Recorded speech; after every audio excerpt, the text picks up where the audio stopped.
ఇంట్లో బాధ ఉంది, బయట బాధ ఉంది. ఆయన అది చెప్తున్నాడు. ఆయన సహోదరుల వలన ఆపదలో ఉన్నారు.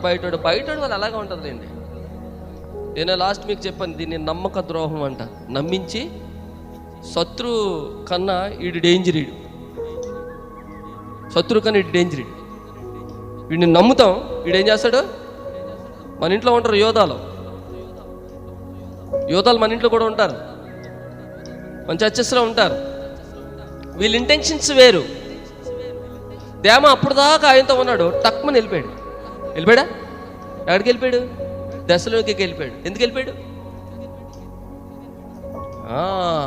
అప్పటికి అక్కడ మంచి అడ్వాంటేజ్ కల్చర్స్ ఉన్నాయి, అక్కడ మంచి రకరకాలు ఉన్నాయి. మరి అప్పుడు ఏమన్నాయో తెలీదు. అందుకే అన్నాడు, దేమ ఈ లోకమును ఆశించి నన్ను విడిచి వెళ్ళిపోయారు. వాళ్ళు మన మధ్య ఉంటారు, మనతో ఉన్నట్టే ఉంటారు. ఎప్పుడు గాయమైపోతారో తెలియదు. Be careful.